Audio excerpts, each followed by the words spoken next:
In a story where trust is everything, betrayal cuts the deepest. She believed in love, in loyalty, in a future built side by side. But while she was giving her all, the truth was quietly unfolding behind her back. Lies hidden in plain sight. Secrets waiting for the right moment to destroy everything. And when that moment comes, it doesn't just break her, it awakens her. Are you ready for tonight? Because from the ashes of betrayal rises a woman stronger than ever, ready to reclaim her life, her power, and her destiny. This isn't just heartbreak, this is transformation. The lesson? Not everyone deserves your trust, but every betrayal teaches you your true worth. Sometimes, the pain you go through becomes the strength you never knew you had. And walking away isn't the end, it's the beginning of something greater. If this story inspired you, don't forget to like, share, and support the channel. Your support gives us the motivation to bring you more powerful stories like this. Thanks for watching. She was declared dead in a San Francisco operating room at 35 years old. They lifted 3 newborns from her body, 2 boys, 1 girl, all of them breathing, all of them crying, while their mother lay silent. In the sterile hallway, her husband Arthur was on his phone. He wasn't praying. He was finalizing logistics with his mistress in an encrypted chat. 4 days later, that mistress was hanging her clothes in the dead woman's closet. 2 weeks later, she was living in the Pacific Heights mansion. She posted a photo from the dead woman's writing study with the caption, "Beginning the next chapter." She was certain she had authored the perfect ending, but the dead woman was a best-selling novelist, a plotter who crafted every twist. In the final, unpublished manuscript for her next thriller, she had hidden a story within the story, a key to a server, a final chapter, a narrative that began with a single dedication, "For my mother." If you're reading this, the story isn't over. And when that manuscript was finally decoded, it didn't just decimate her husband's tech empire. It exposed a lie so vast that the mistress, the investors, the lawyers, and every person in that room understood they had been mere characters in a dead woman's meticulously crafted revenge. This is the story of a mother who wrote a future for her children from beyond the page, and it will redefine everything you know about love, betrayal, and the enduring power of a woman who refuses to be edited out. Stay until the end, because the final sentence she wrote will break your world apart and then put it back together, word by word. "We're losing her. Get the cart now." Dr. Chen's voice was a blade through the noise of the delivery suite, focused, sharp, but his brow was glistening with sweat. He had delivered over 3,000 babies in his career. He had never lost a mother, not a single one, and he refused to let tonight be the first. The monitors screamed a single piercing note. It was the sound of a story ending too soon, a sound that would echo in his memory forever. Nurses moved like a perfectly rehearsed scene, a whirlwind of blue scrubs and gloved hands. One fought the hemorrhage, another prepped a transfusion, a third was calling out numbers to the anesthesiologist. Genevieve Vance lay on the table, 35 years old, 33 weeks pregnant with triplets. Her dark hair clung to her pale face and her lips were losing their color. Her hand was wrapped tightly around a small, worn object, the fountain pen she had used to write her first blockbuster novel. 3 new characters, she had told him once, were about to become the protagonists of her greatest work. Her eyes fluttered open, finding Dr. Chen's. She tried to speak, her voice a fragile whisper, almost lost beneath the machines. "Tell them," she managed to say, "I wrote it all for them." Then her eyes closed. The crash cart slammed into the room. Dr. Chen began to fight. He started compressions, called for the paddles, pushed epinephrine directly into her line. He fought for 13 minutes. 13 minutes that felt like a lifetime. 13 minutes while his team performed the emergency C-section, delivering 3 babies. Oliver was first, then Reese, and finally, Clara. All 3 were alive. All 3 were crying, their first breaths filling the room with a raw, powerful chorus. Their mother was not alive. Their mother was not crying. Their mother was gone. Dr. Chen stopped, peeling off his gloves. He looked at the clock on the wall, 22:36. He would never forget that time. "Time of death," he said, his voice cracking on the last word. 22:36. The room became quiet. Not silent. The machines still hummed, the babies still cried, but the energy shifted. It was the heavy stillness that comes when a final, irreversible truth settles in the air. Out in the corridor, Arthur Vance was propped against the wall. He wasn't chain-smoking. He wasn't pacing. He was focused on his phone, the screen's cold light on a handsome face. He was typing, his thumbs moving with the detached speed of a mogul closing a deal. A nurse came through the doors, her eyes red above her mask. She looked at Arthur. She said his name. He didn't answer. She said it again, a little louder. He held up his index finger, the universal sign for *1 second *. She said his name a third time. "Mr. Vance, I need you to come with me, right now." He looked up, his face a perfect blank. He locked his phone, put it in his suit pocket, and followed her.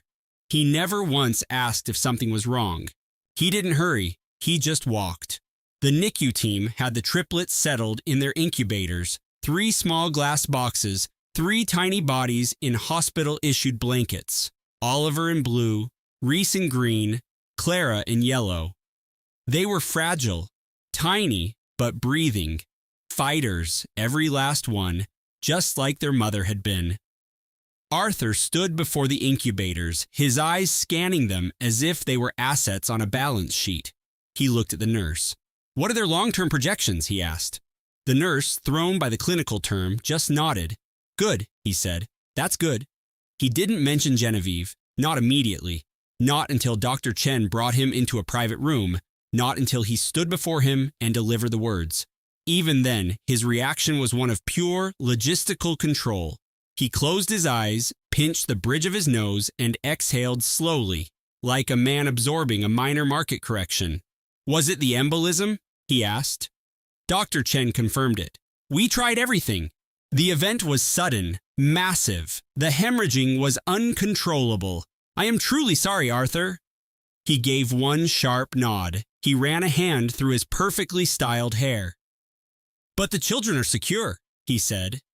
It was a statement, not a query. "The children are viable." "Okay," Arthur said, breathing out again. "Okay, I need to make some arrangements."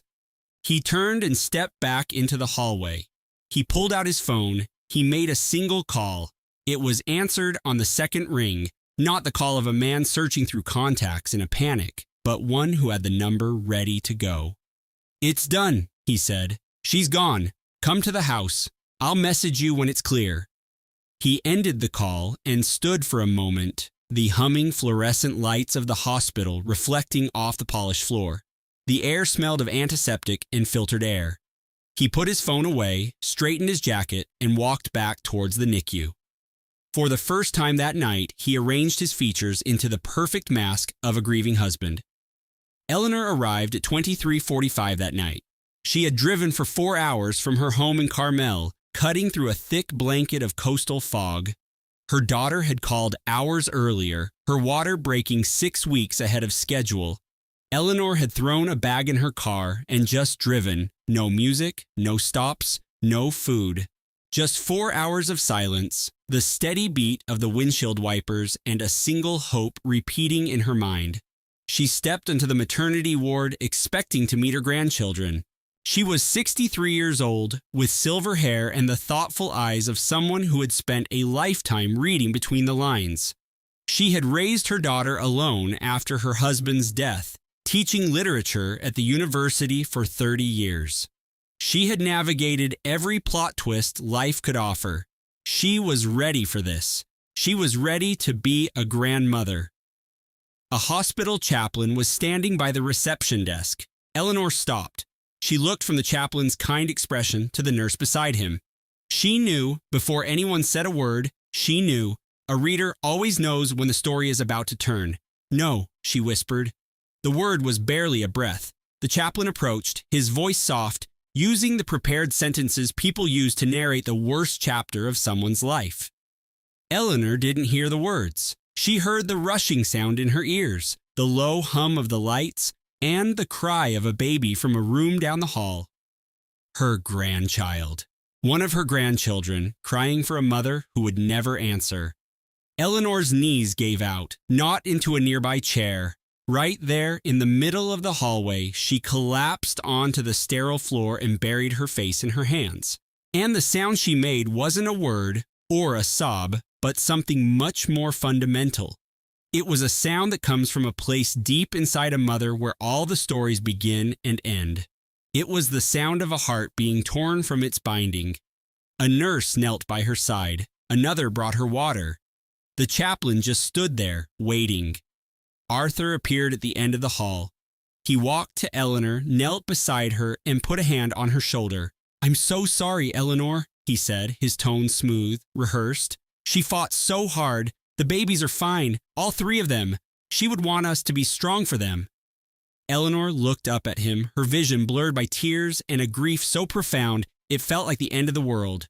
She looked at her son-in-law, and somewhere in the back of her mind, a lifetime of analyzing characters, of spotting the flaw in a villain's monologue, took over. A warning. She nodded, saying nothing. She let the nurses help her to her feet. She wiped her face on her sleeve. She asked to see the children. The NICU was warm and quiet, the steady beeps of the monitors a kind of rhythmic prose. Eleanor stood before Oliver's incubator first. The baby was impossibly small, 4 pounds, 9 ounces. A dusting of blonde fuzz covered his head, and he had Liam's chin, a tiny, determined cleft already visible. Catherine's hands felt unsteady, so a neonatal specialist helped her slide them into the incubator's access ports. She traced the back of Noah's hand with her pinky finger. His own tiny fingers clamped around hers. A biological response, nothing more, but it felt like a promise. It felt like Amelia, sending a signal through her son, whispering, "I'm still with you, Mom. I'm right here." Catherine stayed for what seemed like an eternity. She gazed at each baby, Noah, Sophie, and Ava. She studied their features, the impossibly small flutter of their chests, the way Ava's mouth made a perfect little pout in her sleep, the way Sophie seemed to smile at some secret, unseen joke. She remained until the nursing supervisor insisted she get some sleep. She didn't sleep. She went back to the private suite overlooking the Charles River, sank into an armchair, and watched the city lights blur. At some point, she walked to the window for a sip of water.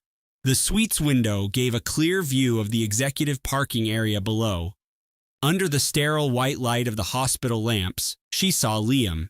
He was getting into his black sedan, but he wasn't alone. He was not by himself. A woman was with him, tall and severe, with blonde hair pulled into a tight, professional chignon and a trench coat that screamed money.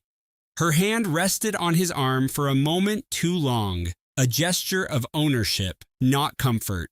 He wasn't pushing her away. He wasn't crying. Catherine stood at the floor-to-ceiling window of the penthouse apartment, the crystal glass of whiskey slowly fracturing in her hand. The liquor spilled, cold against her skin, soaking into the silk of her sleeve. She barely noticed. She watched until the woman climbed into a separate town car, until Liam adjusted the knot of his $700 tie and strode back toward the main entrance. Catherine collapsed onto the velvet sofa. She set the broken glass on the marble coaster beside her. She intertwined her fingers, squeezing until her knuckles went white. She did not sleep at all that night, but she did begin to coordinate. The service was on a Tuesday. Calla lilies, stark and white, stood in towering arrangements throughout the Boston Museum of Fine Arts atrium. 300 people filled the rows of chairs. The casket was not present. Catherine insisted. She refused to let 300 strangers stare at a polished box, pretending her daughter was inside, whispering about how tragic it all was, as if tragedy were a spectator sport. The atrium smelled of lilies and stone and the conflicting, expensive colognes of the city's elite, all gathered in one cavernous space. Afternoon light poured through the glass ceiling, creating sharp, unforgiving lines on the marble floor. Austere, beautiful, and completely unmoved. The light didn't give a damn that Amelia Sterling was gone. Liam was at the podium. He was in a custom navy suit, not black. His tie was silver. His hair was meticulously coiffed. His eyes were bloodshot. He didn't use notes. He spoke from the heart, his voice resonating with the practiced cadence of a boardroom presentation. Amelia was my true north, he began, his voice cracking artfully on the word north, just for a second, just enough to draw them in. 300 guests leaned forward. 300 souls ached for him. She was the most insightful, the most passionate, the most fiercely intelligent person I will ever have the privilege to know, he continued. She poured her soul into our life, into our family. She was carrying our future, our 2 children, and she fought for them with every fiber of her being. That was Amelia, a curator of beauty, a mother, the architect of my world. He stopped, pressing his lips together in a show of control. He looked down. When his eyes met the crowd again, a single perfect tear traced a path down his cheek. I have no idea how to chart a course forward without her. He finished. But I have to. For Noah, for Sophie, for the beautiful world we were building together. He stepped back from the podium. The crowd began to applaud, a muted, reverent wave of sound. A few people rose to their feet. A standing ovation for a masterful delivery of grief. Catherine stayed seated in the front row. She did not rise. She did not applaud. She sat with her back ramrod straight, her hands clenched in her lap, her eyes fixed on a sculpture just beyond the stage. She was thinking about the airport drop-off, about the woman with the severe chignon whispering in her son-in-law's ear just hours after her daughter's life had ended. Michael sat next to her, Amelia's older brother. 38, with the quiet, coiled intensity of a man who'd spent 15 years in the Navy SEALs. He hadn't spoken more than a handful of words since he'd flown in from San Diego. Not a one. He just sat, his gaze locked on Liam, the tendons in his neck taut as steel cables. It's all a script, Catherine whispered, her voice so low only Michael could hear. He's putting on a show. Your sister called me 2 weeks ago, frantic, Michael replied in a low murmur. Said Liam's new fund was making ethically questionable trades. She hung up before she could say more. Michael fell silent, but his large, capable hands on his knees curled into fists. Near the back of the atrium, a woman used her phone to scan the digital tribute wall. She entered her name with quiet confidence, Victoria Croft, a close colleague of the deceased's husband. She wore a tailored black pantsuit that was both severe and impeccably expensive. Her lipstick was a deep Merlot, not a sad, respectful shade, but a bold boardroom color. The kind of color that announces its arrival. The kind of color that says, I am here and I am not afraid. She was in the second to last row. She did not cry. She watched Liam's eulogy with an unreadable expression. Was it admiration or was it appraisal? The look of a partner evaluating a critical merger. After the service, the crowd moved to a reception at a modern gallery in the Seaport District. No sympathy casseroles here, just servers balancing trays of Prosecco and miniature lobster rolls. Catherine stood beside a sprawling abstract canvas, receiving empty condolences, air kisses, and the same tired platitudes. She's in a better place. The babies have a guardian angel watching over them. You have to be strong for them. Time is a great healer. Time doesn't heal, Catherine thought. It just hollows you out to make more room for the ache. Sarah, Amelia's best friend from her post-grad days at the Sorbonne, found her near the raw bar. 36, with a wild mane of red hair and eyes swollen from crying. For 4 solid days. Kat, Sarah said, gripping Catherine's elbow, I need to tell you something. I spoke to Amelia about a month ago. She told me something strange. She said if anything ever happened to her, I had to get her emerald locket. She said, the engraving is the key to my insurance policy. She made me say it back to her. She wasn't joking. Catherine stared at Sarah, the polite murmur of the gallery, the clink of glasses, the art world gossip. It all faded to a dull hum. The locket, Catherine repeated. Sarah nodded. The engraving, she was dead serious. Catherine absorbed the information, She didn't press for details. She didn't allow her face to betray a single thought. She just nodded, squeezed Sarah's arm, and said, "Thank you." She had learned one thing in her 63 years on this earth. When you suspect you're in a game of chess, you never, ever show your opponent your next move. And she knew she was being watched. Liam's mother, Diana Sterling, was across the room, 68, with perfectly coiffed silver hair and her trademark diamond brooch. She hadn't offered Catherine a single word of condolence since the hospital. Not one. She hadn't even inquired about the twins. She stood with her circle of Beacon Hill socialites, observing Catherine like a predator watching its prey, her eyes glittering with cold calculation. 3 days after the service, Catherine began to take notes. Liam was never there for the 2 a.m. feedings. Never. The new night nurse handled it all. The nurse, a woman named Sophia, was 27. A quick search on LinkedIn showed she'd been sourced through an elite private care agency, an agency where Victoria Croft sat on the advisory board. Liam had hired her less than 48 hours after Amelia was gone. He hadn't mentioned it to Catherine. He hadn't asked anyone. In that same period, Liam had engaged a broker to begin quietly selling off pieces from Amelia's art investment portfolio. He canceled Amelia's subscriptions to art history periodicals. He had a private service come to the house and pack up Amelia's entire library, every art book, every catalog, every novel, without asking Catherine, without asking Michael, without keeping a single volume for her children. Catherine remained silent. She logged everything on a new encrypted tablet. Dates, times, names. It was the kind of device Amelia had insisted she use for her own financial security. On the 4th night after the service, Catherine saw it on the nursery's smart hub.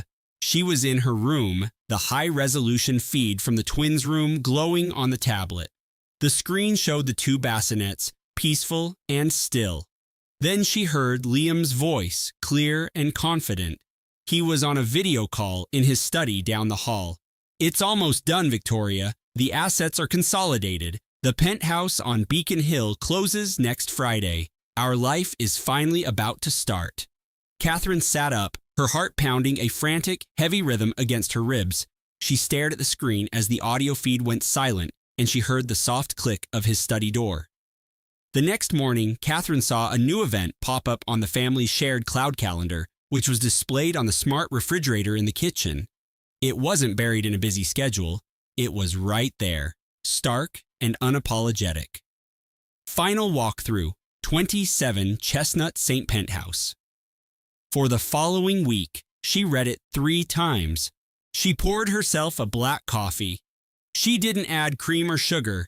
She walked to the window and looked out at the familiar Boston skyline. The appointment wasn't hidden. That was what turned the blood in her veins to ice. They hadn't even bothered to conceal it.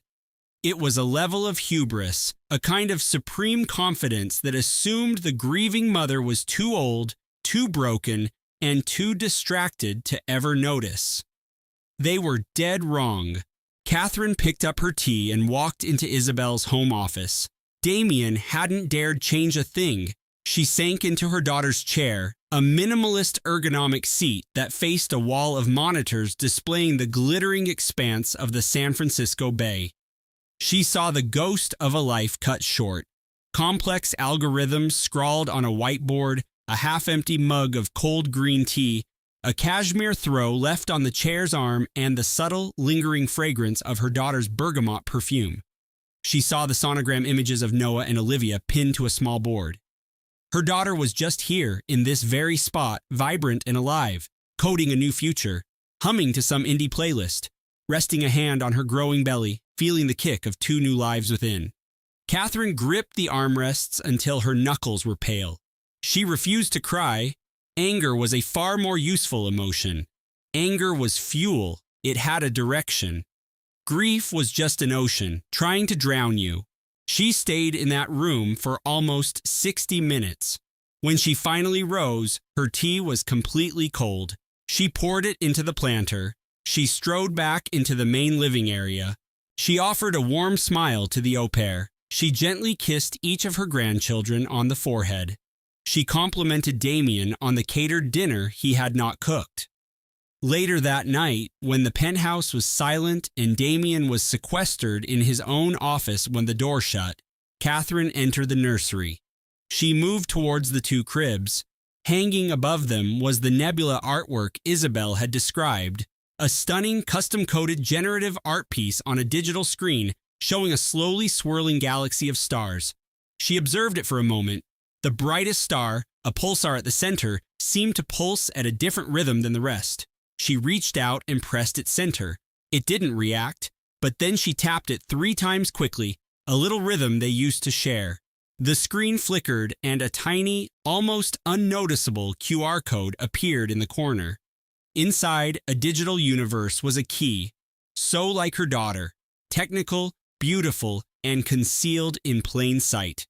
Catherine's phone vibrated as it scanned the code, her heart pounding against her ribs. She didn't open the link, not in this place, not in this apartment, where smart devices were always listening, where the man down the hall was probably messaging the woman who wore designer heels to a memorial service.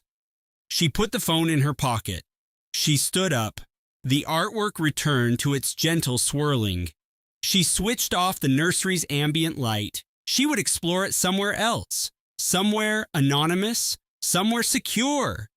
Somewhere Damien Hayes would never dream to search. Catherine drove to the 24-hour university library she maintained an alumni membership for. On a quiet street in Boston's North End, she pulled her car into a spot beneath a flickering street lamp. She killed the engine and locked the doors. The polished cherry wood box sat on the passenger seat, its weight feeling immense, like it held the final words of her daughter. With hands that shook, Eleanor lifted the lid. Inside were 5 things: a thick, handwritten letter, its pages filled with Amelia's elegant script, the precise lettering of an architectural archivist, an encrypted solid-state drive taped to a card that read, "It's all here.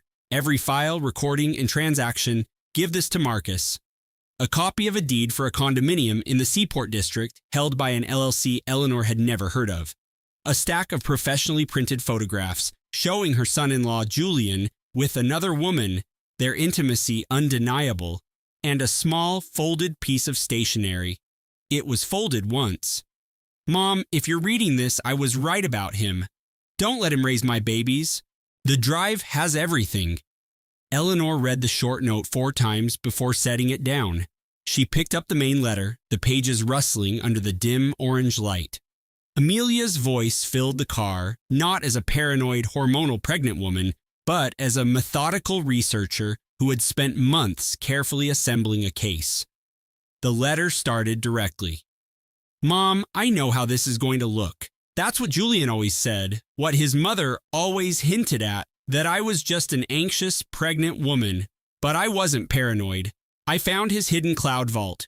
He's been with her for years, the entire time we were going through IVF treatments, the whole time I was injecting myself with hormones, hoping and praying for these babies while he was building a separate life with her." Catherine's hands trembled as she pressed the pages flat against the steering wheel, trying to steady them as her eyes scanned the lines. "I noticed a data point that didn't fit the pattern on one of his encrypted server logs, a recurring data packet sent to a high-end server in Zurich. The receipt showed a recurring subscription for a private cloud service billed to a shell corporation. I was at home, too exhausted to even look at a screen, and he was funding a secret digital life with her.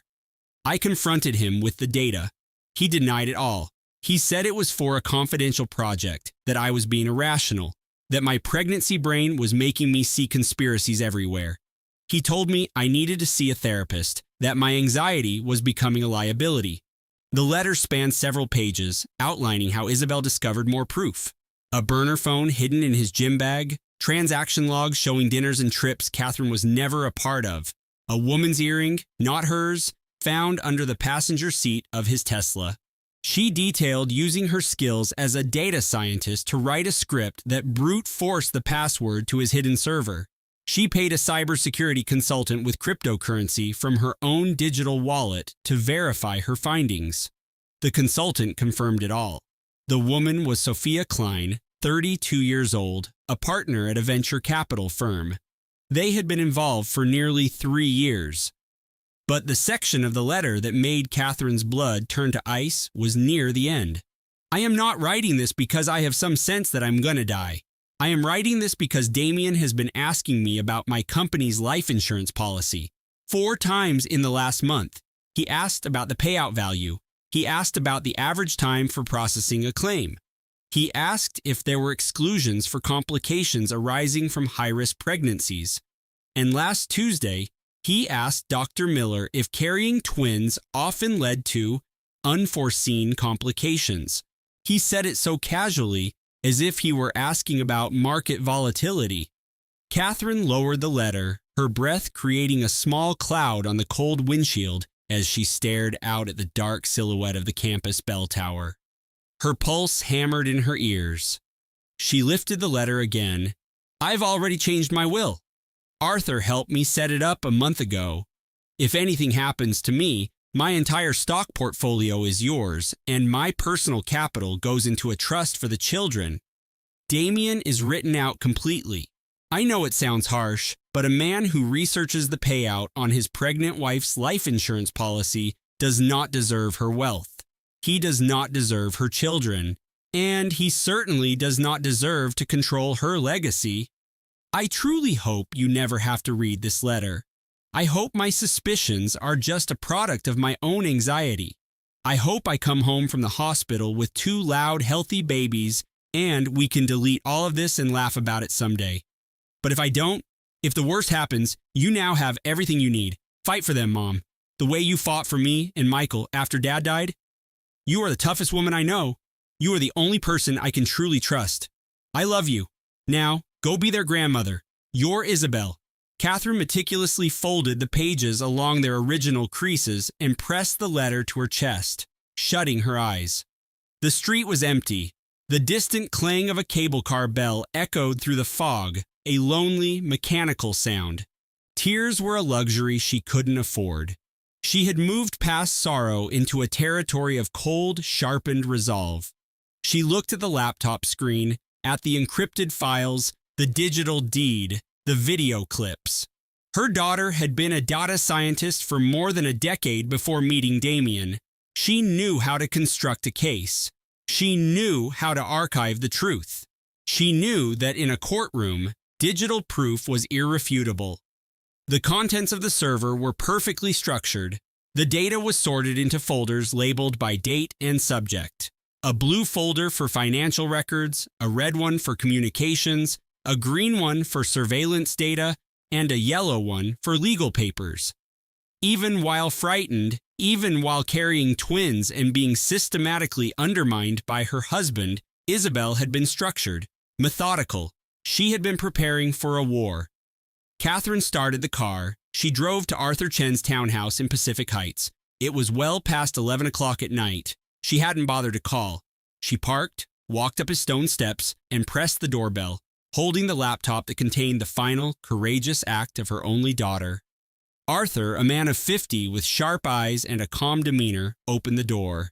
He had been Isabel's mentor, her first employer out of grad school, the lawyer who had helped her rewrite her will just 1 month before she passed away. He stared at Catherine's face, then glanced at the tablet she was holding, and his jaw tightened. He ushered her into the conference room without a sound. They remained at the polished mahogany table in his downtown office until well past midnight. Julian listened to every audio file Eleanor had recorded. He navigated the encrypted cloud server and examined the shadow company's ledgers, the call histories, the photos of Arthur and his brand strategist, Chloe. One audio clip in particular made Julian remove his glasses and pinch the bridge of his nose. It was Arthur speaking to Chloe, recorded by the smart speaker just 2 months before the twins' arrival. Once the babies are here and she's recovering, we're golden. She'll be so out of it with exhaustion, she'll sign the new shareholder agreement without a second glance. She always trusts me. Julian shut the tablet's cover. He was setting it up the whole time, he said, his voice a low growl of controlled fury. Before she even gave birth, he was planning to strip her of her shares. Catherine simply nodded. She had felt it in her bones since she saw that woman at the wake, casually dimming the lights with a voice command. "What is our first step?" she asked. Julian looked at Catherine, his sorrow for his friend's daughter almost a physical presence in the room. A woman he had admired since she was a coding prodigy in high school was gone. "We execute Eleanor's plan to the letter," he said. "We go to war." 2 weeks after the funeral, Arthur told Catherine it was time for her to leave. He did it in the morning, over pour-over coffee and avocado toast on artisanal bread from a bakery Eleanor had loved. Catherine recalled how Eleanor's eyes sparkled when she first discovered the place in Hayes Valley. Now Arthur was using her favorite mug as if it was just a piece of ceramic, empty of memory, empty of love.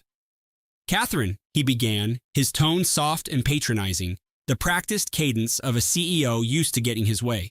"I think it's time for you to return home. The twins need a very stable environment, and I've found your presence to be, well, it's becoming a bit of a distraction." Catherine placed her cup down and looked him dead in the eye. "A distraction?" she asked. "The night nurse has noted you've been entering the nursery at all hours. It disrupts their sleep cycle. I am simply prioritizing their well-being." "Their well-being is best served by having their grandmother," Catherine retorted, her tone frigid. Arthur's smile became strained, an almost imperceptible tightening at the corners of his mouth. "I truly value your assistance," he said, "but this is my house. They are my children.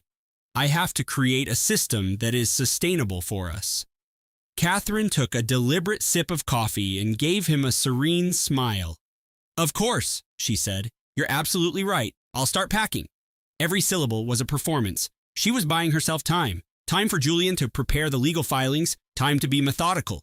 Eleanor's final unsent email had been a masterclass in strategy. Never let them see your anger. Record everything. Build the case. Then dismantle them. She was gone by mid-afternoon, settled into a suite at a residence hotel less than 2 miles from the house, near enough to be a persistent threat, yet distant enough to grant Arthur the illusion of control. Within a week, Chloe had moved into the home office, the very room where Eleanor had designed the user interface that made Arthur's company a success, the same space where she had backed up her files, documented the evidence, and drafted the email that would be his undoing. Chloe remade the minimalist San Francisco house. Bold, chaotic canvases replaced the serene landscapes Eleanor had collected. A severe white orchid now sat on the desk where Eleanor's design awards used to be. She informed the building's concierge that she was supporting Arthur during an unimaginable tragedy. She told the other mothers at the playground she was a dear friend from work, here to help. To anyone who would listen, she lamented that the poor twins desperately needed a consistent mother figure. She conveniently failed to mention that she had been sleeping with their father for the last 3 years. The takeover was swift, surgical, and absolute.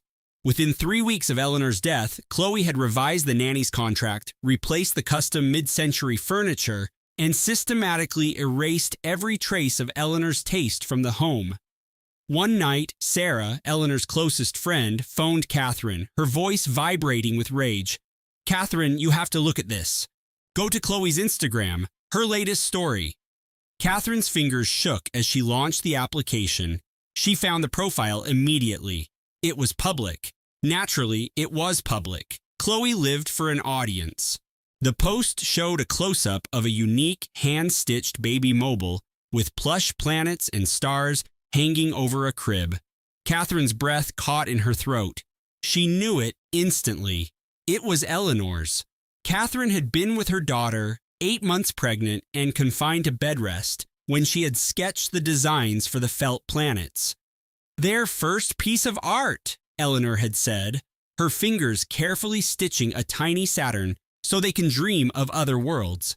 And now Chloe was showcasing it, had artfully lit it for a photo with a caption that read, "Making a house a home, one loving touch at a time. #blessed." Catherine disconnected the call. She sat on the stiff hotel sofa, her hands clenched in her lap. She inhaled and exhaled slowly, like someone bracing for an impact. The following morning, her lawyer, Julian, called with even graver news. He had looked into the life insurance. Arthur had submitted the claim. $2 million, Julian stated. The policy was updated 6 months ago, increased from $500,000. There was a beat of silence. The change required Eleanor's authorization. I had a forensic analyst review the signature against her corporate filings. It's not her handwriting. It is a forgery. A forgery, Catherine whispered.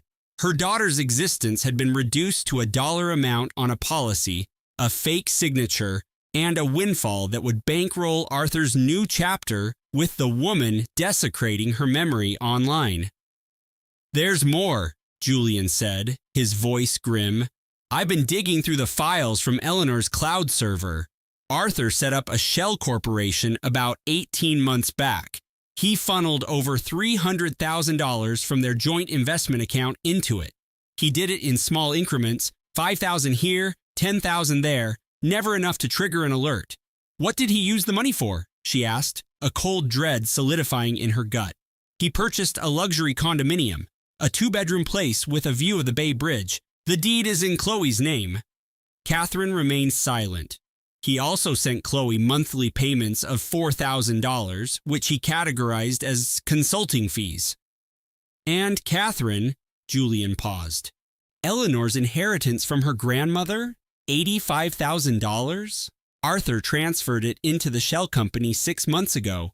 There's no record of Eleanor ever approving that transaction. Catherine looked up. Her own reflection stared back from the dark hotel room window. A 61-year-old woman, her hair threaded with silver, with lines around her eyes that were once from joy, but were now etched by grief. She looked weary. She was weary, but weary was not the same as broken. File it all, she commanded, her voice turning to steel. Every motion, every injunction, whatever court we need. I want full custody of my grandchildren, and I want Arthur Sterling held accountable for every single cent he stole from my little girl. For the twins' 2-month checkup, Catherine was the first to arrive. She had scheduled the visit herself through Dr. Evans's office, invoking her right as the designated emergency medical authority. She had both infants, Leo and Isla, nestled in the high-tech double stroller Eleanor had spent weeks researching before she passed. The original shipping label was still tied to the handle. She was confirming the appointment at the front desk when the main door opened. Chloe entered, a ridiculously expensive diaper bag slung over her arm, bottles in hand, her blowout immaculate, her lipstick a confident red. She strode to the counter and beamed at the receptionist. I'm checking in for the Sterling twins, she said loudly. I'm their stepmother. The entire waiting area fell silent. A half-dozen other parents glanced up from their screens. The receptionist's eyes darted from Catherine to Chloe and back again. Catherine didn't shout. She didn't cause a scene. She just reached into the stroller and gently lifted Isla into her arms. The infant snuggled into her shoulder, a bundle of warmth, breath, and life. I have the scheduled appointment, Catherine said, her voice clear and unwavering. These are my grandchildren. I am their legal emergency contact, and this woman is not their stepmother. She is not related to them. Her name does not appear on a single one of their official documents. Chloe's practiced smile wavered for just a heartbeat before she reassembled it. Arthur asked me to come, she said. He wanted me to be present. Arthur is not the one who is present, Catherine countered. I am. She turned her back on Chloe completely. She carried Isla toward the examination room, and the nurse followed, pushing Leo in the stroller. Chloe was left standing alone at the reception desk, holding bottles of milk that were not needed. After the appointment, Catherine drove to the Presidio. She parked and walked along a path to a bench overlooking the Golden Gate Bridge. It was Eleanor's favorite view. She sat down, ignoring the damp chill from the fog. Eleanor Marie Sterling, beloved mother, daughter, designer. Catherine pulled her coat tighter. She did not weep. She watched the tide come in, gathering her strength. Lilies. Eleanor always brought lilies. Catherine plucked a stray bit of grass from the manicured lawn beside the marble marker. With her thumb, she wiped away a smudge of dust from the inscription. She read the words again. Beloved wife, devoted daughter, gifted designer. 4 words. They were true, but they left out the most important one. Fighter. That's what her daughter had become. A fighter who had built an arsenal from a locked folder on a shared cloud drive, a burner phone, and meticulously organized financial records. A fighter who had waged her war in secret because the man she loved had made her believe that her suspicions were a form of madness. Catherine lingered until the first sprinklers hissed to life on the far side of the cemetery. She got to her feet, brushing the grass from her slacks. She placed her palm on the cool stone. I have the phone, Ellie, she murmured. I have everything, and I won't let him win. She walked back to her rental car. The fog was rolling in over the San Francisco hills, painting the sky in soft shades of gray and lavender. The colors Eleanor had chosen. The colors she'd used for the mural in the nursery. A twilight sky for the 2 babies she wanted to raise under its calm. Catherine turned the key in the ignition. She drove back to her hotel. She ordered a salad from room service. After picking at the greens, she called David and confirmed he would file the motion for temporary custody at 9 a.m. sharp. Then, settling onto the lumpy hotel bed, she opened her laptop. Inside a password-protected document, she logged the time and date. She recorded the dismissive tone of the email from Ethan's executive assistant. She copied every one of Sophia's cloying Instagram stories posted from inside Eleanor's home, verbatim. She screenshotted every condescending text message. She made a list of every friend and colleague who could verify her story. She saved the document and placed the laptop on the bedside table, right next to her daughter's final note. A digital file and a handwritten letter, one created by Eleanor, the other by her mother, both making the same case, both fighting the same war, both protecting 2 small, helpless infants. Ethan's lawyer was Pierce Sterling, a name that evoked images of old money and Ivy League rowing teams, a name that knew nothing of the cold dread of a hotel room with thin walls and a broken spirit. Sterling filed a restraining order to keep Catherine off the property, arguing she was emotionally unstable, her grief making her a liability and infringing on a father's fundamental right to grieve in peace with his children. The motion painted Catherine as unhinged and obsessive. A sworn statement from Isabella, Ethan's mother, a woman who wore silk blouses and had eyes that could spot a fake diamond from across a room, was filed with the order. Isabella claimed Catherine was volatile and had a history of overstepping. She alleged that Catherine's incessant phone calls and messages were creating a stressful atmosphere for the newborns and the entire grieving family. David reviewed the filing from his high-rise office, his expression unreadable on the video chat. He read it once, then read it again, before taking a slow drink from his glass of water. They're building a wall around you, he told Catherine, his voice steady. It's a classic play. Discredit the grandmother, control the narrative, paint you as irrational. By the time we get to the real custody hearing, they've already poisoned the well. So what do we do? Catherine asked. We file our own petition for grandparent visitation, as per California Family Code. But here's our main offensive. I'm requesting the court appoint a guardian ad litem for the twins. That's a neutral third-party attorney appointed by the judge who has one client and one client only, the children. Not you, not Ethan, them, he clarified. What are our grounds? The grounds are that Ethan moved his head of investor relations, an unmarried woman with whom he had a personal relationship, into the marital home less than 3 weeks after his wife's passing. That he subsequently hired that woman's roommate to act as the children's nanny. That financial records show highly irregular cash transfers, and that the children's late mother kept a burner phone with evidence suggesting she feared for their future welfare. Catherine was quiet for a moment, the distant clang of a cable car echoing through her open window, the squeal of brakes, the murmur of the city, the ordinary sounds of a world that hadn't stopped just because hers had. File it, she said. David also submitted a motion to compel a DNA test for both twins. He explained to Catherine that it was just a formality in contested cases, but she heard something else in his tone, a careful hesitation beneath the legal jargon. "Why do you really need the paternity test?" she asked.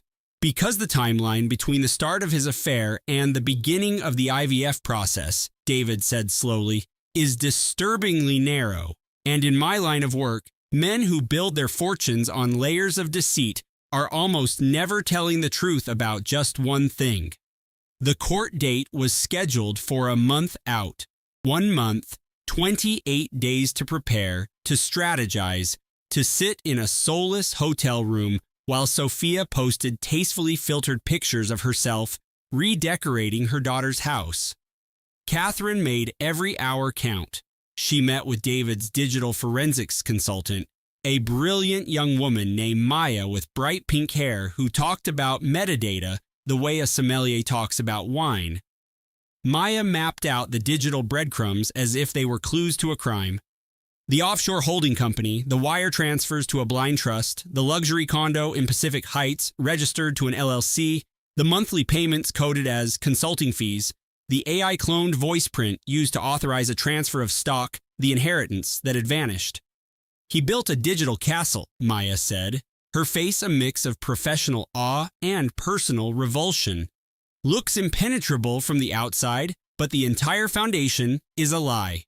Jessica, Eleanor's best friend from college, provided her own testimony. She recalled the phone call from Eleanor asking for help moving boxes out of the second bedroom, which was supposed to be a guest room, not a second nursery. She remembered the strange posts about buying 2 of everything.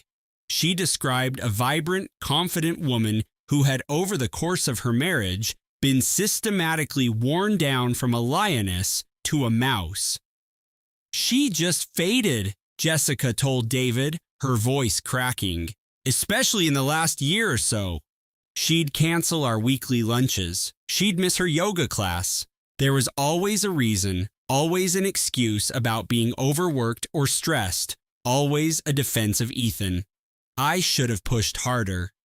I should have seen what was happening. I didn't, and now I have to live with that." Michael, Eleanor's brother, flew in from Austin and took the hotel room connected to Catherine's. He showed up with a single duffel bag, a briefcase, and a quiet fury in his gaze that was both reassuring and alarming.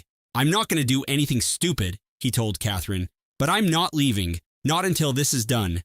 The days before the hearing were thick with a suffocating tension that settled in her throat, making her pulse thrum in her temples.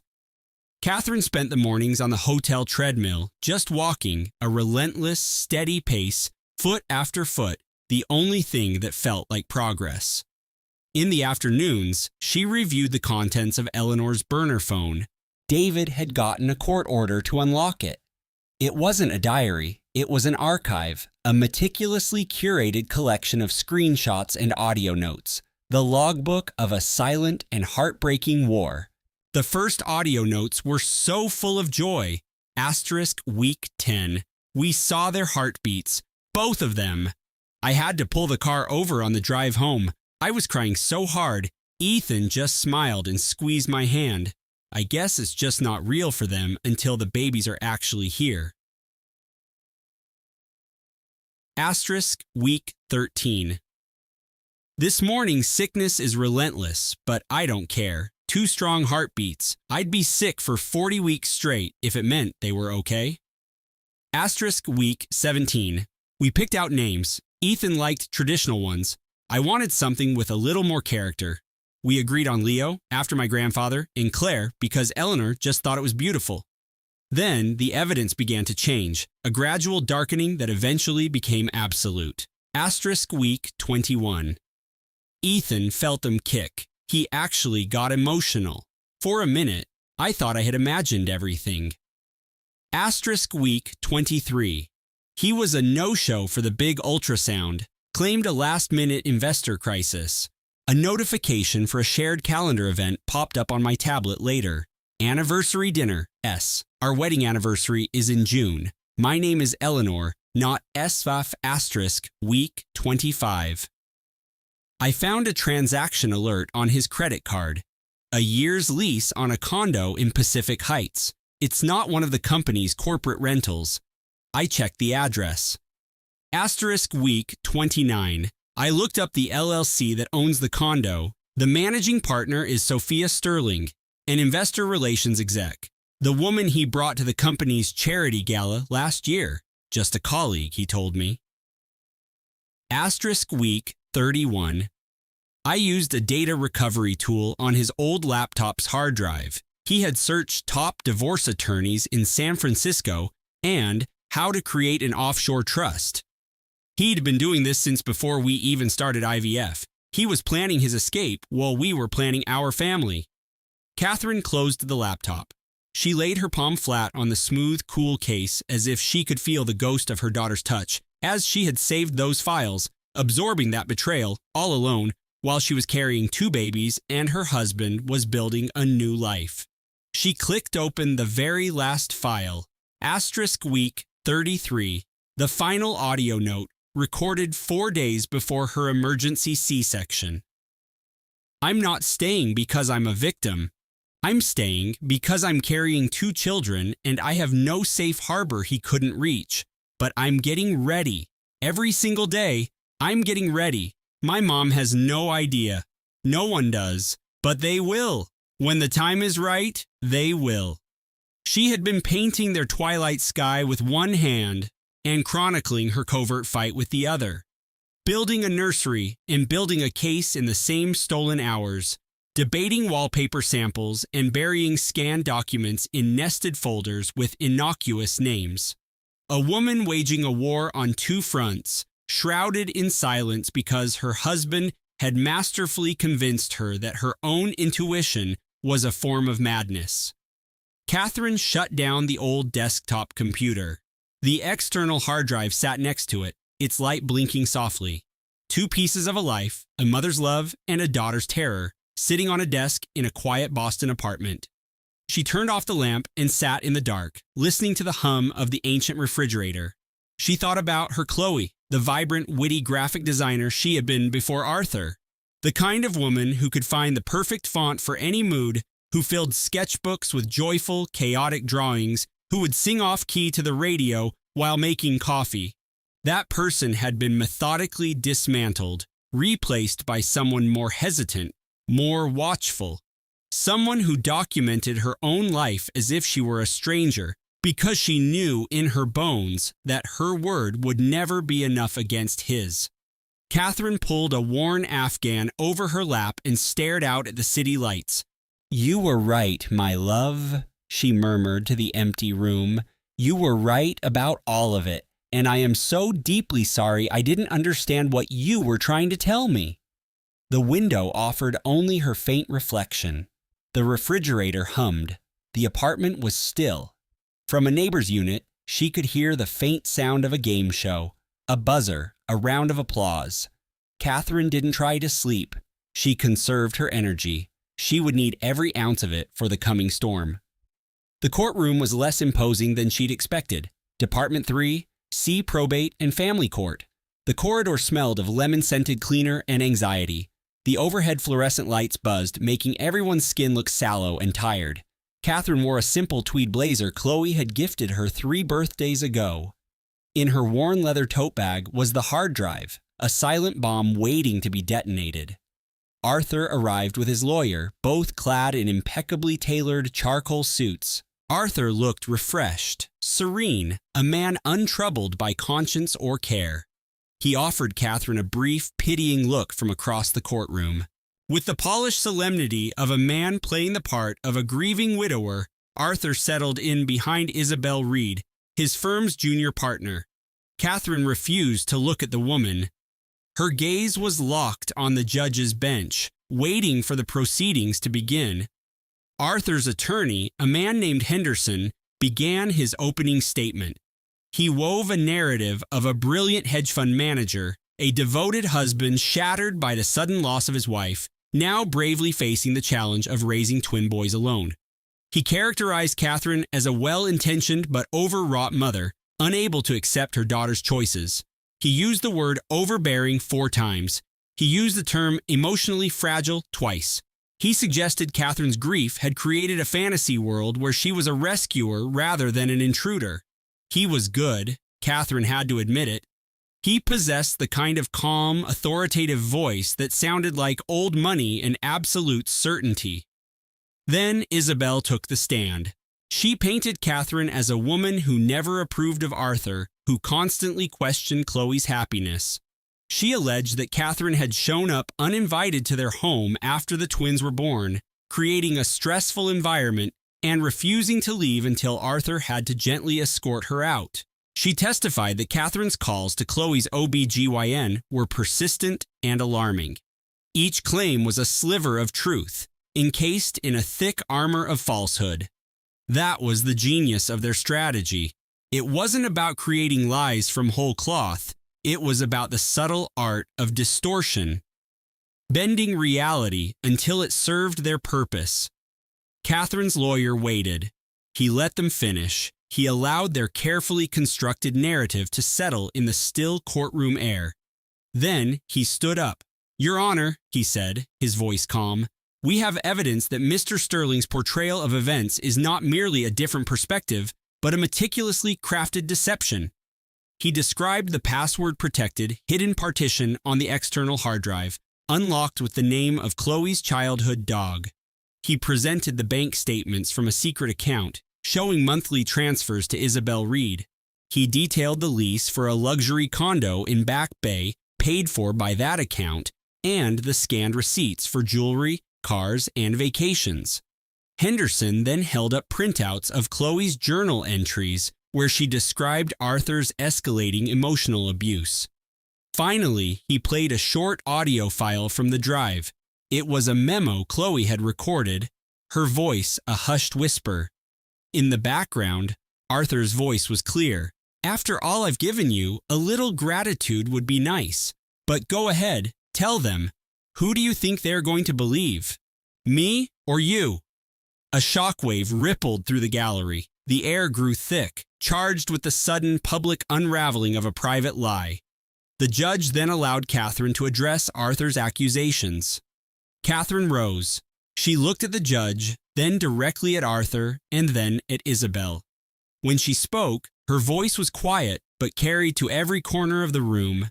"Your Honor, my daughter is dead." She paused, letting the weight of the words fill the space. "She left behind 2 sons who will only know her from pictures. They will never feel her arms around them. They will never hear her sing the lullabies that I sang to her."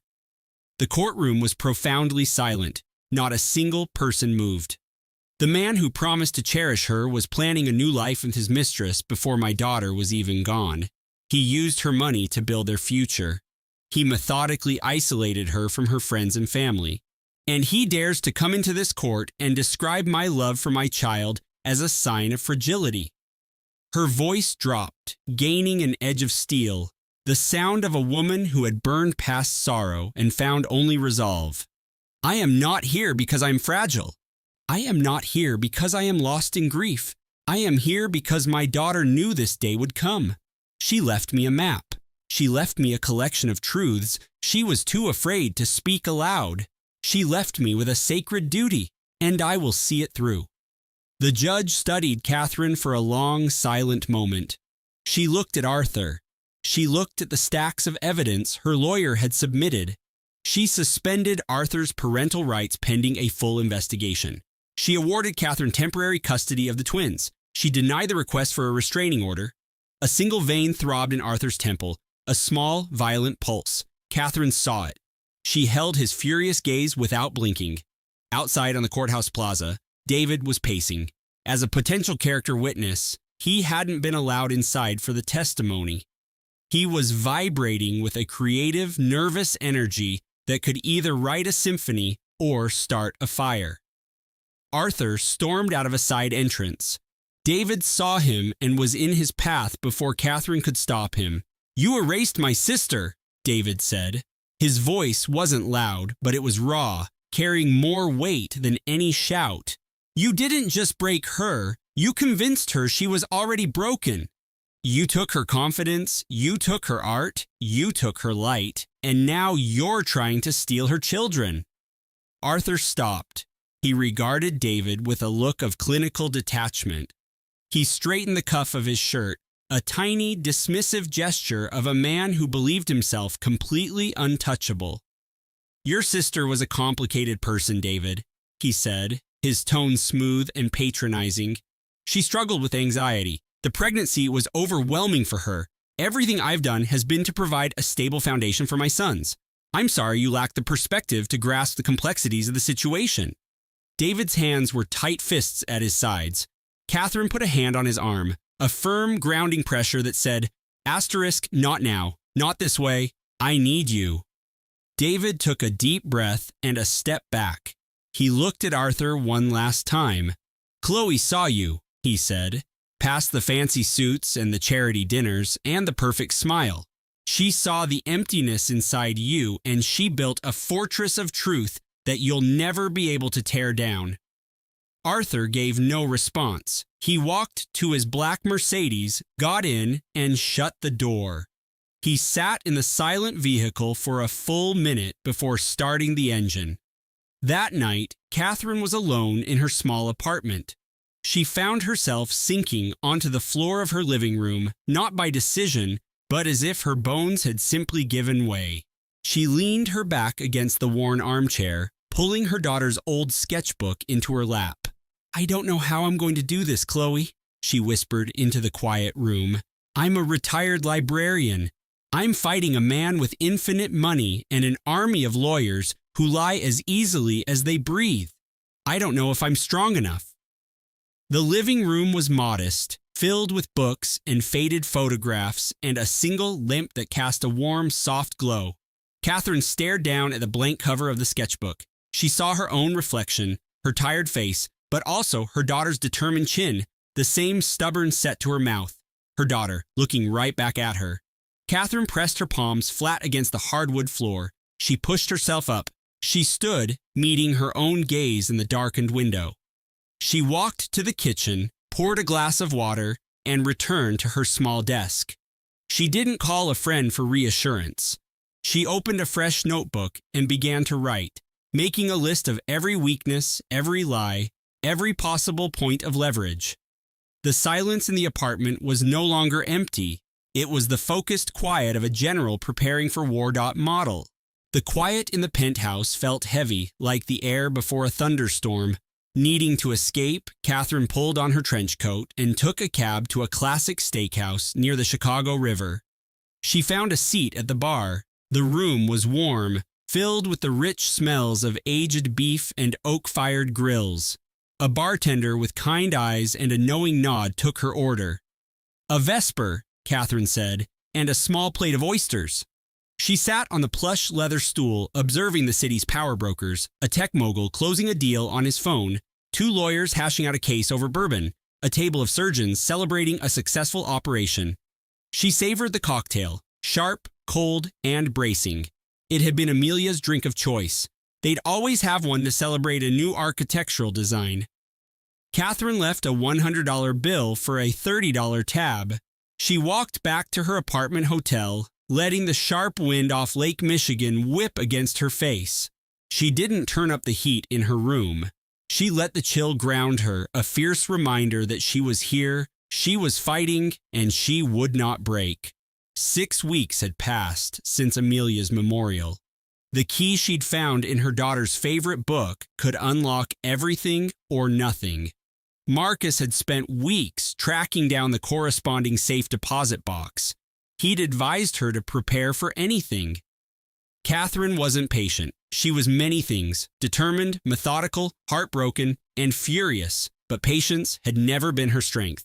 The call came on a Tuesday afternoon. Catherine was at the Art Institute, seeking solace among the Impressionists. Her phone vibrated, and her lawyer's name, Marcus Thorne, appeared on the screen. "Catherine," he said, his voice steady and low. "Are you in a place where you can speak freely?" She was already standing in a quiet gallery. A docent gave her a stern look, and she walked toward the exit. "I've secured a court order for the safe deposit box," Marcus said.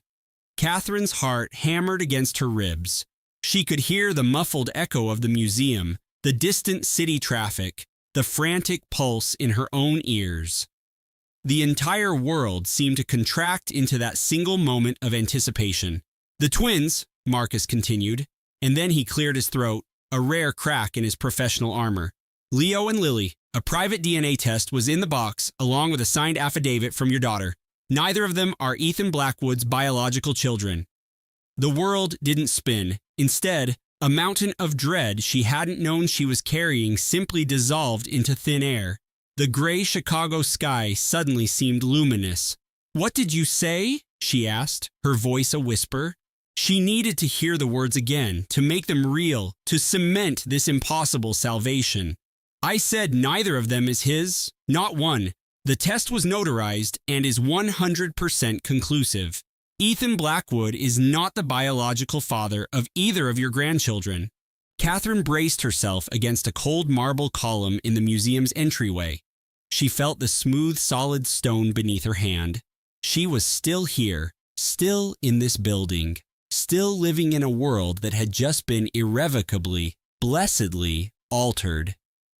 "How is that even possible?" she breathed. Marcus began to lay it all out, detailing the elegant, heartbreaking strategy Amelia had put in place. For 2 years, Amelia and Ethan had worked with a top fertility clinic in Chicago. Ethan was told his genetic profile was flawless, a perfect heir to the Blackwood dynasty. After 2 implantation attempts with their surrogate failed, the clinic's lead specialist suggested further testing on Ethan's side as a routine precaution. Ethan had refused, enraged at the suggestion of imperfection in his family's bloodline. The documents from the box showed Amelia return to the clinic a week later, alone. She signed consent forms for the use of a screened anonymous donor. Ethan Blackwood's name was not on the authorization. "She knew he would never consent," Catherine murmured. "Exactly," Marcus confirmed. "The clinical notes are explicit. They informed her of a high probability of passing on a severe neurodegenerative disorder from his side. They strongly advised against it. She chose the donor. She never told Ethan." Catherine was speechless for a long moment. She pictured the small, perfect bassinet waiting in the nursery, a symbol of pure love. Why Marcus? Why keep it a secret? "There was a video file on a hard drive in the box," Marcus said, his voice softening. "It's a recording she made for you that same week." He played the audio over the phone. "The geneticist told me," Amelia's voice began, clear and resolute. "The risk was too great. He recommended a donor. I agreed. I didn't tell Ethan because he would have walked away. He would have chosen his legacy over the health of our babies. And I wanted our children more than I needed his approval. For the first time in our marriage, I made a choice that was entirely for them and for me." Catherine closed her eyes, letting the confession wash over her. Those words completely reframed the last years of her daughter's life, her marriage, her quiet courage. Amelia hadn't been unfaithful. She had made a secret, protective medical decision because the man she loved was too arrogant to admit to a flaw, too obsessed with his image to put his own children's well-being before his ego. And this was the man currently suing for sole custody of 2 children who weren't biologically his, fighting to control an inheritance built on her family's wealth, all while trying to erase the memory of the woman who had created their family in spite of him. "What happens now?" Catherine asked. Ethan's entire custody claim just imploded. A man with a documented history of infidelity and financial mismanagement has no legal ground to stand on against the children's maternal grandmother, especially with this, Marcus said, and this is where his own arrogance seals his fate. When Isabella, Ethan's mistress, learned about the donor, her reaction was exactly what Ethan's lawyers had feared. "She was the one with the secrets," Isabella proclaimed to Ethan, to his mother, to their entire social circle. "She was the liar all along. The babies aren't even hers." For 3 days, Isabella reveled in her perceived victory. This was her justification. It was proof that Amelia was deceitful and Ethan was the true victim. She gossiped with her friends, her family, and even drafted a self-righteous social media post. Then, Marcus Thorne's office released a meticulously prepared statement to the press. It contained the donor consent forms, the geneticist's medical report, and a timeline proving Amelia's choice was a medical imperative, not an act of infidelity. The public narrative didn't just shift, it shattered and reformed overnight. Amelia hadn't betrayed Ethan. Amelia had protected her children from Ethan. She had overseen the surrogate's pregnancy for 36 weeks. She had managed a high-risk journey with unwavering focus. She had designed their nursery, commissioned custom furniture, and painted a mural of soaring birds on the walls. And she did it all knowing that the man she was married to was sharing his bed with another woman. Ethan wasn't just heartbroken. He was socially and professionally annihilated. His perfect lineage, his legacy, the Blackwood name, none of it was tied to the family he had so arrogantly tried to conquer. His mother, Beatrice, called him that evening. Her voice was like shattering ice. "Those children are a liability we do not need," she said. "Do not drag the Blackwood name through any more of this disgrace." She hung up. She never spoke to him again. The crushing irony was lost on no one. Ethan had spent years cheating on the one person who was actually ensuring the health and future of their family. He had lied, embezzled funds from their joint accounts, and committed fraud, all while Amelia was doing the difficult, lonely work of appointments, injections, hope, and fear. She did it in silence, knowing that her husband's only real contribution to their family had been a single, flawed genetic sample. Dr. Alistair Finch called Catherine later that week. His voice was calm and deliberate, the sound of a man who had held a professional secret for too long. "Mrs. Wallace," he said, "I have to tell you something. Your daughter met with me just before the transfer procedure. She said something to me I've never forgotten." Catherine held her breath. She said, "If anything should happen to me, you have to promise me you'll make sure my mother becomes their guardian. Not Ethan. Promise me." "I told her that everything would be perfect," he continued, his voice thick with regret. "I was wrong, but I remember her exact words, and I am prepared to state them in a sworn testimony if it will help." Catherine sank into a chair, clutching the phone. She heard her daughter's voice in the doctor's words, strong, determined, and looking out for her children even from beyond the grave. Asterisk, not Ethan, my mother. She thanked Dr. Finch and ended the call. She sat in the darkening hotel suite, not bothering to turn on any lights. She didn't require them. She saw the situation with absolute clarity now. Damien had gone straight to the press. He picked a journalist from a major tech publication, a man known for his gentle interviews and flattering articles about industry titans. Damien sat across from him in their cavernous living room, which was now devoid of Isabel's books and personal effects. He wore an expensive gray sweater, open at the collar, the perfect image of a man in quiet grief, a man with absolutely nothing to conceal. "I cherished my wife," he stated, his voice cracking with calculated precision. The camera zoomed in on his eyes, which held a manufactured shimmer of moisture, perfectly suggesting profound sorrow without the untidiness of real tears. "I thought we were building a future together. I thought those children were our legacy, a piece of her, a piece of me. To learn that this might not have been the truth is the most devastating betrayal imaginable." The journalist delicately raised the topic of the affair. Damien handled it like a seasoned CEO. "I was not a perfect man," he confessed, "but my devotion to Isabel was unwavering, and I never for one moment doubted that I was the father of her children. That essential truth was stolen from me without my knowledge or consent."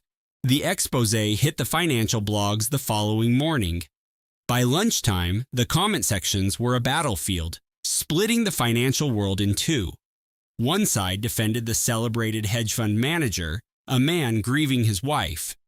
The other side was not so forgiving. Ethan Blackwood had made a fatal miscalculation. He was a virtuoso at manipulating stock markets, hostile takeovers, and exclusive charity galas. But the internet is not a trading floor. The internet is a global court of public opinion, and it had some very specific questions. If he was so devoted to his late wife, why was his new girlfriend, a prominent gallery owner, photographed signing for a penthouse deed less than 4 weeks after the funeral? If he was so shattered by the revelation of a secret surrogate, why had his lawyers already moved to seize control of Isabel's personal 7-figure art collection? Why was he attempting to absorb her charitable foundation's assets into his own fund? David Chen, Isabel's attorney, let the digital firestorm burn for 3 straight days. He allowed the questions to multiply and the suspicions to harden. Then, with the full support of Isabel's mother, Diana, he provided a curated selection of documents to a few of the country's most reputable financial journalists. There was a power of attorney document with Isabel's signature, alongside a forensic handwriting analysis confirming it was a sophisticated forgery. There were bank statements detailing a $2 million wire transfer from a joint marital account to an LLC, which was then used to purchase the very penthouse Ava Monroe now occupied. And there was a digital calendar, forensically recovered, proving the affair had started nearly a year before they had even consulted a fertility specialist. Ethan had been with Ava all along, but it was one encrypted message, now part of the public court filings for any reporter to access, that destroyed him. The message from Ethan to Ava was sent 9 months before Isabel's death. As soon as the baby is born and she's overwhelmed, we can start moving. She'll approve any transfer I ask for. She's far too naive. The market's perception of him didn't just falter, it imploded. The story was everywhere, shared by powerful women in finance, art, and law, their posts dripping with a rage that felt deeply personal. The messages flooded in from women who recognized the pattern, the hidden accounts, the secret trips, being dismissed as hormonal, overly emotional, or unstable. Isabel wasn't a tragic figure, she was a strategist. She was the woman who shielded her child from beyond the grave, the woman who architected a legal firewall while planning a baby shower, the woman who fought her battle in silence and secured her victory posthumously. Then Ava called David. It was late on a Thursday. David was reviewing depositions when his private line buzzed with a blocked number. He almost let it ring out, but picked up on the last chime. "Mr. Chen," a trembling voice began. "My name is Ava Monroe. I have to meet with you." She added, "And I am certain you will want to see what I have." She was waiting outside his building the next morning. She wore no makeup, her expensive trench coat was wrinkled, and her eyes were shadowed and empty. She looked like a person whose entire world had been a fabrication. She looked like a person who was finished with the charade. She laid out the entire story. Ethan was already involved with someone else. Not Isabel, not Ava. A third woman, a rival portfolio manager from London named Cassandra.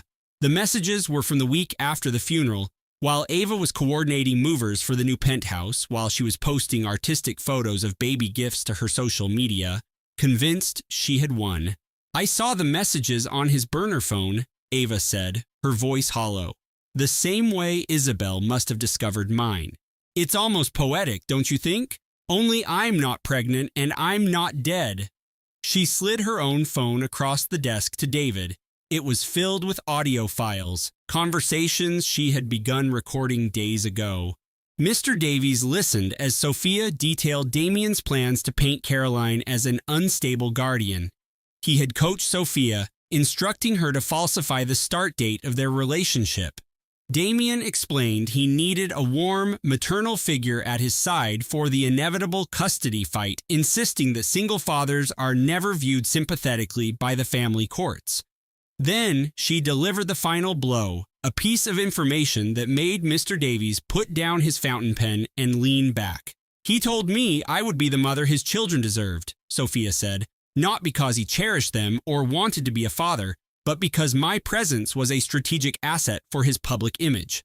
It was exactly how he used Isabel, as a beautiful, brilliant accessory who made him look like the visionary he so desperately wanted to be." Mr. Davies watched her for a long moment. "And what brings you here today?" he asked. Sophia's eyes glistened. She stared at the polished surface of the desk, at the limited edition smartwatch Damien had given her, the very same model that Isabel's forensic accountant had traced. "I'm no hero in this," she conceded, her voice cracking. "I know what I did. I knew he was married. I convinced myself she was cold and didn't appreciate him, the oldest lie in the book. But I knew nothing about the offshore holding companies. I didn't know he was liquidating their joint tech portfolio.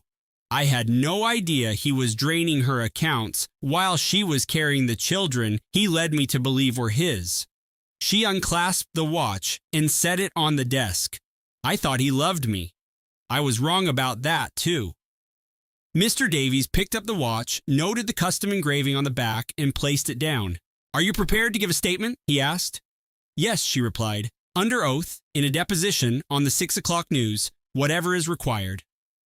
Caroline heard about Sophia's confession from Mr. Davies that afternoon. She sat in her silent apartment, absorbing the news without saying a word. "I don't forgive her," Caroline said finally. "Let's be perfectly clear on that. She had an affair with my daughter's husband.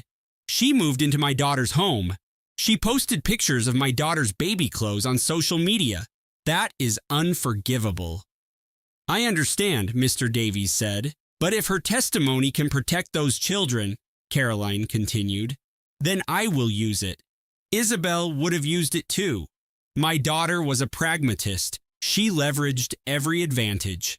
That weekend, Caroline took the triplets to the San Francisco Conservatory of Flowers. It was the first time she dared to take them out during her supervised visits.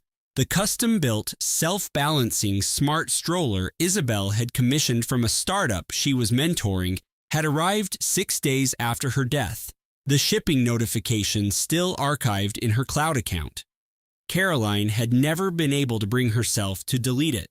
A small packet of data bearing Isabel's name, a digital ghost of a mother who had fully expected to be the one pushing her children through the park. She walked for 2 hours through the gardens, past the playground, around the tranquil pond, and by the bench where she and a young Isabel used to sit, where Isabel would sketch designs for buildings that could pierce the clouds. She would not think about the court. She would not think about Damien. She would not think about firewalled servers or laundered cryptocurrency or encrypted messages. The parenting app said they were too young for a social smile, but Caroline heard it anyway, a small, bright, involuntary sound, like a gasp of pure joy. She walked for 2 hours and did not look at her phone once. The final hearing was held on a Monday in Department 504. The same humming fluorescent lights, the same smell of stale coffee, the same scuffed linoleum floors. But something in the room had changed. The air was thick with tension, charged like the atmosphere before a thunderstorm rolls in from the Pacific. Caroline wore the gray Chanel suit again, the one Isabel had made her buy for an awards ceremony. She carried a leather briefcase with her initials, CET inside, saved as a PDF on a tablet, was a copy of Isabel's letter. She touched the cool screen through the leather before she took her seat, a silent ritual for courage. Damien arrived alone. He had dismissed his high-powered legal team. His new lawyer was younger, less expensive, and looked completely out of his depth. His mother, a titan of San Francisco society, was absent. She had reportedly stopped taking her son's calls after the story broke on a major tech news site, after the incriminating documents were leaked, after the family name was forever linked with words like fraud, embezzlement, and betrayal. Mr. Davies presented the case. It was precise, chronological, and utterly damning. The financial crimes, the forged e-signatures, the shell corporations, the secret apartment in Soma, the pillaging of a family trust, each piece of evidence was submitted with a scientist's precision. Perhaps Mr. Davies had learned it from Isabel, or she from him. Either way, the case was built like one of Isabel's research projects, color-coded, cross-referenced, meticulously documented, and absolutely airtight. The DNA results, the records from the fertility clinic, the donor agreement signed only by Isabel, the physician's notes, the encrypted journal entry where she detailed her choice to become a mother on her own. Then came Sophia's testimony. She took the stand, speaking with a calm, clear voice. She did not cry. She detailed the affair, the timeline, the saved text messages about building a new life, the audio recordings of Damien planning how to manage Caroline, and the shocking discovery of a second woman he was seeing. He never loved me, Sophia said. He never loved Isabel. He doesn't love those children. He loves the myth of himself, the genius venture capitalist with the perfect family and the perfect life. We were all just assets in his portfolio. And when an asset underperforms, he liquidates it. Damien's new lawyer attempted a cross-examination. It was brief and pointless. The evidence was too complete, the timeline too precise, the digital footprint too vast. Dr. Chen testified next, recalling Isabel's directive. If anything ever happens to me, you make sure my mother gets my babies. She said it simply. The words needed no embellishment. Isabel's co-founder at the biotech firm testified about her friend's change in behavior, the hushed phone calls, the way her laughter faded, the brilliant scientist who began missing industry conferences, the friend she wished she had fought harder to save. The guardian ad litem delivered her assessment. She had spent 4 weeks interviewing every person involved in the case, inspecting both homes and observing the infants with Caroline and with Damien. Her recommendation was resolute.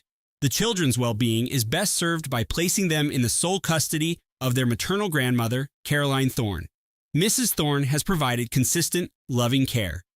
Mr. Vance has demonstrated a pattern of deception, financial misconduct, and a system of values that does not prioritize his children. The judge deliberated for 2 hours. For 2 hours, Caroline sat on a bench in the hallway, her eyes fixed on the opposite wall, clutching her briefcase to her chest and focusing on her breath. Isabel's old friend from Stanford paced back and forth, his polished shoes tapping a nervous rhythm on the tile. Her co-founder sat next to her, holding her hand. She said nothing. She knew words were not what was needed. Decades of friendship with Isabel had taught her that the women in this family did not need platitudes, they needed solidarity. The bailiff called them back in. The courtroom stood. The judge entered, took her seat, and arranged her papers. She put on her reading glasses.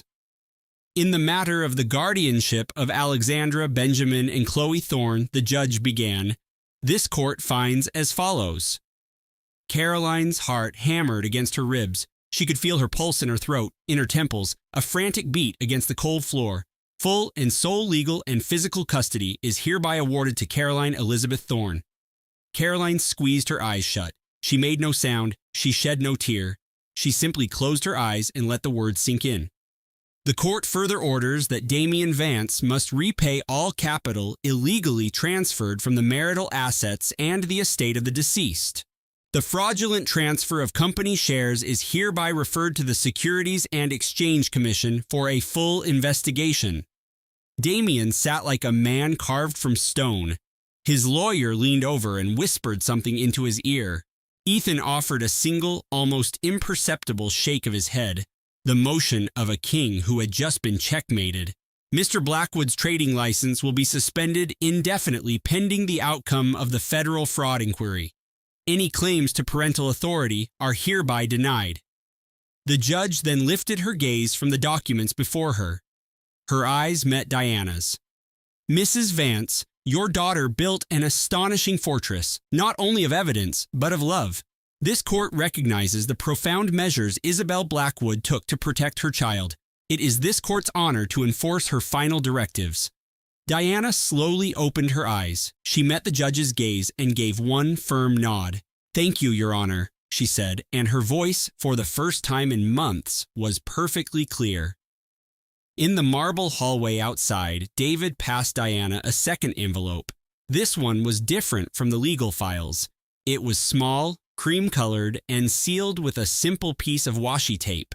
Written on the front in Isabel's elegant calligraphic hand were 2 words, "For Mom, later." She entrusted this to me a month before she delivered the baby. David said quietly. Her instructions were precise. I was only to give it to you after the guardianship was fully settled. She said you would understand why when the time came. Diana clutched the envelope. It felt impossibly light, just a few pieces of paper, but the emotional gravity of it was overwhelming. She didn't access it at the lawyer's office. She didn't even look at it in the rideshare home. She went straight to Ilara's restaurant, now silent and dark, and sat in the chef's office overlooking the empty kitchen. The city lights of Chicago began to blur into a cold electric tapestry. It was early autumn, and a single stubborn maple leaf clung to the window, a flash of defiant crimson against the steel and glass. Ilara had always loved the fall. She said it was nature's final, most brilliant performance before the quiet of winter. Margaret slid the small, encrypted keycard into the laptop. A password prompt appeared. Dear Mom, the document read once she'd typed the line of poetry only they would know. If you're seeing this, it means two things are certain. The babies are safe, and you made sure of it. I know I should have told you everything about Arthur, his analyst Sophie, the leveraged data, the fertility clinic. I was so deeply embarrassed. Not about needing a donor, but about loving a man who made me feel like it was a flaw I had to conceal. These children are mine. Every cell, every tiny pulse, every kick that wakes me at 3 a.m. I chose them. I nurtured them. I whisper to them every single night. I told them about you, Mom. I told them you make the best coq au vin in the world, that you always tear up during classic movies, and that you will love them just as you loved me, fiercely and without condition. I am not afraid of leaving. I am terrified of them being raised in Arthur's world of metrics and algorithms. That's why I created this digital archive. That's why I hired Diane. That's why I changed my entire estate plan. You're going to be overwhelmed, Mom. 2 newborns at 61. But I know you. I know your strength. You supported me through culinary school when everyone else said I was crazy. You graded papers all night and never, ever missed one of my competitions. You are the most formidable spirit I have ever known. Tell them about me, not the sad parts.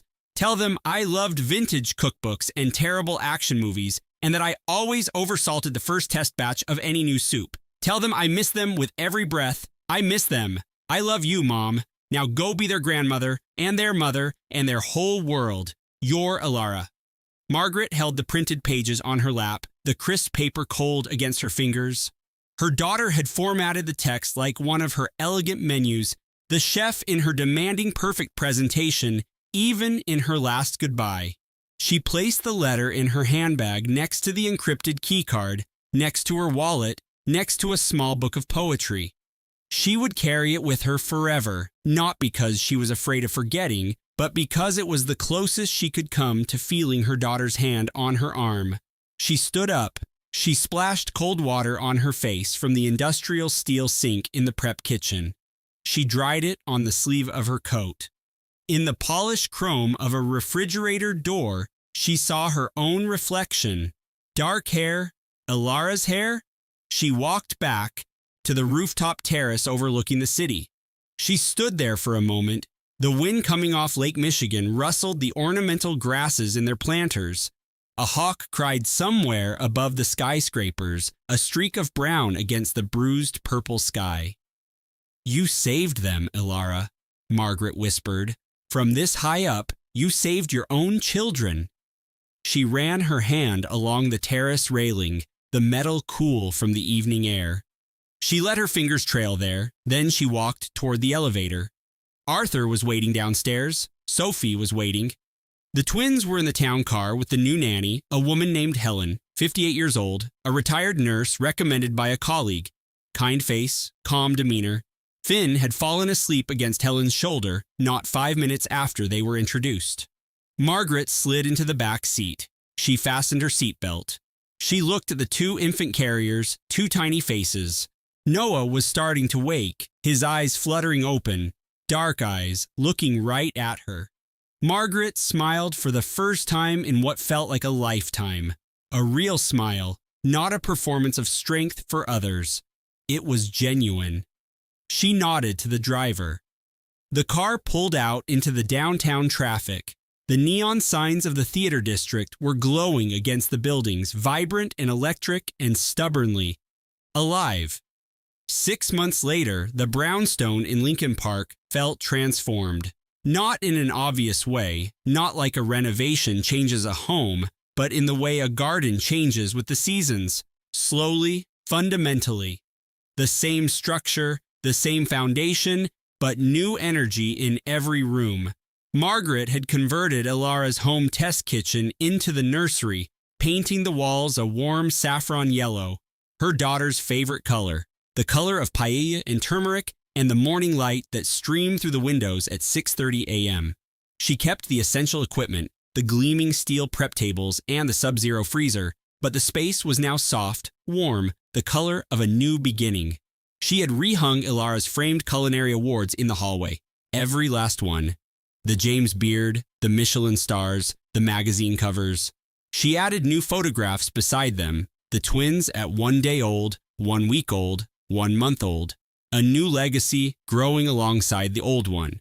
Thea's first laugh, Finn's first tooth, Noah reaching for a soft block with the intense focus of a bomb disposal expert.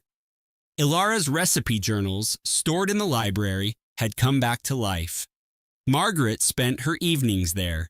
She didn't know much about molecular gastronomy. Ilara had been the artist, the scientist with a palate. But she was learning.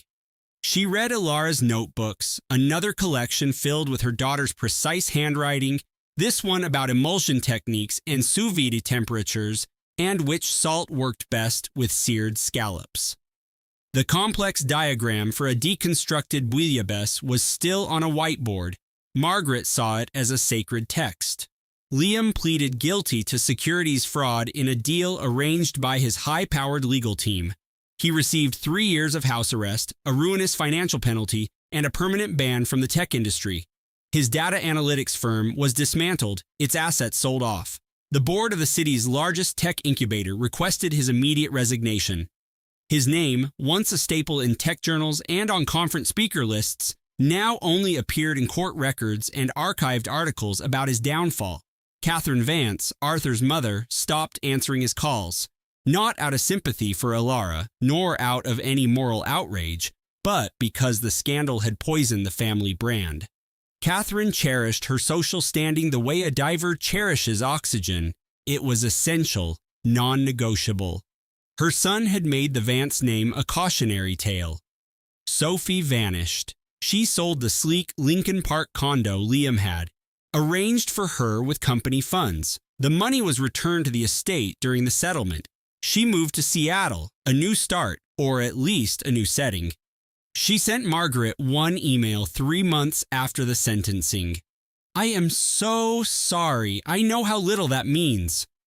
Margaret read the words. She didn't reply, but she didn't delete it either.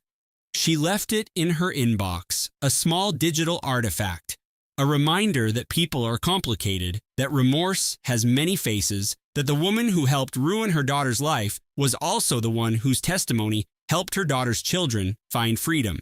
Dr. Ben Carter, a pediatrician who still made house calls, became a regular visitor. He came every other Friday, bringing fresh bagels from a deli on the north side and a small toy for each of the twins. He checked their developmental milestones and measured their growth, and he asked Margaret about their feeding schedules and sleep cycles. But he also stayed for coffee. He would sit at the kitchen counter and talk with Margaret about things that had nothing to do with medicine at all. About the Cubs, about a new biography of a jazz legend he was reading, about his own mother, who had passed away 3 years earlier and whom he still thought about every morning. They built a partnership, an unlikely alliance, a 65-year-old retired professor and a 50-year-old powerhouse attorney, bound by the woman they both felt they had failed, and by a promise they were determined to keep. Diane showed up every Saturday, a tradition she never missed. She would arrive at 10 a.m. with a box of pastries from a French bakery in the Loop the same one where she and Alara used to meet for brunch. She always brought 2 items, a classic croissant for Margaret and a pistachio rosewater eclair, because Alara had once declared it a work of art. After coffee, Diane would read to the twins. She had a full cast of voices, a gravelly growl for the wild things, and a soft, melodic hum for the moon. Noah would giggle every time, a sudden pop of sound that seemed to startle him, a small, recurring explosion of pure, unscripted happiness. "Your mom was a genius at this," Diane confessed to the babies one afternoon, bouncing Finn on her lap as he tried to eat a board book. "She could describe a flavor so perfectly you could almost taste it. I can't do that, but I'll keep trying for you." Arthur, for his part, built something in the media room of his penthouse. It became his obsession for a month of nights. He would come home from the office and work relentlessly until dawn broke over Lake Michigan. He used state-of-the-art processors and custom-coded algorithms, referencing a series of data architecture plans that had belonged to a former mentor. He housed it all in a sleek, silent server rack, anodized in a deep saffron yellow, the second color Alara had loved most, after cerulean blue. The project wasn't for the babies, not yet. At 6 months old, they were still perfecting the skill of rolling over. It was for their future, for the days they would be 5 and 8 and 12, for the days they would need to hear their mother's voice, a space where they could feel her presence, closer to her memory, closer to the woman they would never know. On the server door, he affixed a small, laser-etched titanium plate with 3 words, "The Alara Archive." He unveiled it for Diana on a crisp autumn afternoon. She stood on the penthouse terrace looking up at it. The deep indigo of the sculpture was a stunning, poignant contrast against the gray Manhattan skyline, its polished bronze elements catching the low sun. "She would have been thrilled with this," Diana whispered, her voice tight with emotion. "She would have told me my measurements were off by 1/10 of a degree," David replied with a sad smile. And Diana let out a laugh, a real, unburdened laugh that seemed to come from a place she thought was sealed off forever. It was a sound she never expected to make again, yet there it was, surprising and warm, proof that light could penetrate even the deepest grief. In the quiet of the evenings, after Oliver was asleep and a stillness settled over the apartment, Diana would sit in the nursery. She had moved the rocking chair to the perfect spot, directly in the center of the room, just close enough to the crib to see the gentle rise and fall of her grandson's chest. The chair was a family heirloom that Isabel had found in a dusty corner of the family's country home. She'd had it completely restored, reupholstered in a soft navy blue linen that still carried the faint, clean scent of the sandalwood oil she always used on old wood. Diana would rock, the chair's smooth, rhythmic motion a comfort, the sound of something steadfast and reliable in the silence. She would look at the crib, at the custom-made mobile of brass stars and planets turning slowly above it, and at the nightlight that projected a faint map of the cosmos onto the high ceiling, casting a soft, golden glow. Isabel had commissioned both pieces from a sculptor she deeply admired. The crates had been delivered 2 days after the memorial service. Diana had unpacked and assembled them herself, her hands shaking. Oliver always slept on his back, a defiance of the family tradition of stomach sleepers. The moment he was set down, he would get comfortable and remain perfectly still. That quiet resolve, Diana saw it in him immediately. It was pure Isabel from start to finish.